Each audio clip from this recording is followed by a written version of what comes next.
L'eau est à la fois un milieu de vie pour une multitude d'organismes et une ressource menacée qu'il est indispensable de protéger. En effet, cette ressource et les milieux aquatiques sont soumis à la pression des activités humaines comme l'agriculture, l'industrialisation ou la chenalisation et aux effets des changements climatiques. Depuis la loi sur l'eau de 1964, l'eau est gérée par grands bassins hydrographiques et les investissements portent principalement sur des aménagements. Les mesures environnementales se renforcent ensuite dans les années 90. La directive cadre européenne sur l'eau, DCE, est créée en 2000, puis traduite en loi LEMA en 2006.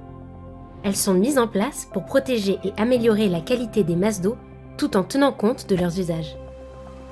La DCE s'applique aux cours d'eau, plans d'eau, eaux de transition, eaux côtières et eaux souterraines.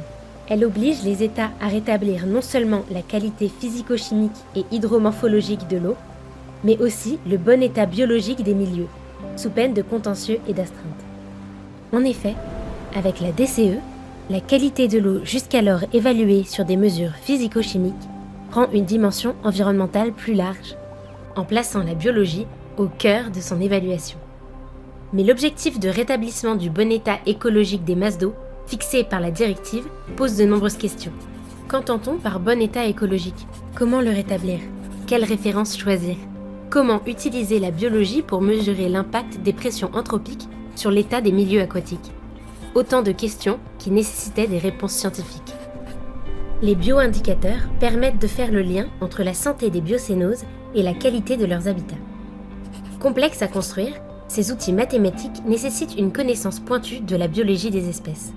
Pour évaluer l'état écologique d'une masse d'eau, il faut pouvoir la comparer à une masse d'eau de référence équivalente, peu dégradée. Les scientifiques observent alors 4 grandes familles, constituantes majeures des biocénoses aquatiques.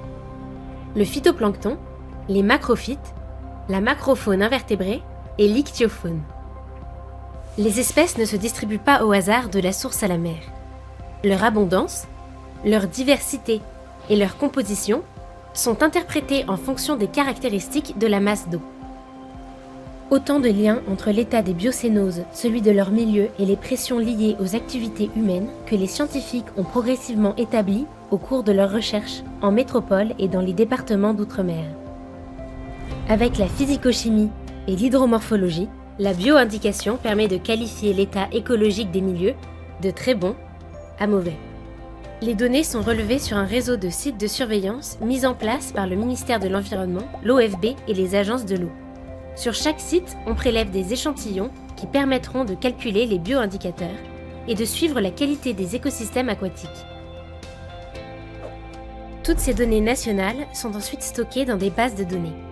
L'état écologique des masses d'eau est évalué tous les 6 ans et les valeurs d'indice sont transmises à la Commission européenne par le ministère en charge de l'environnement. Parallèlement, les plans d'action qui listent les nouvelles mesures à appliquer sont définis ou réajustés.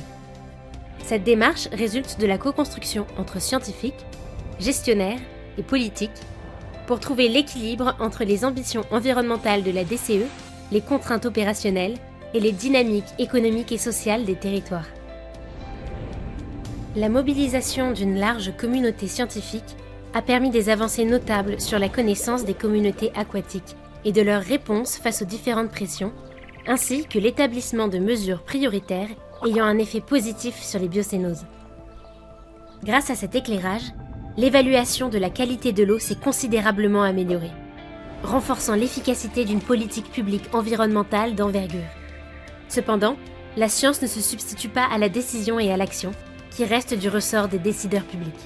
Du côté des scientifiques, ce sont des centaines d'articles publiés, des dizaines de thèses financées, des formations déployées, des recrutements et de nouvelles questions de recherche qu'a permis la collaboration entre sciences et politique publique.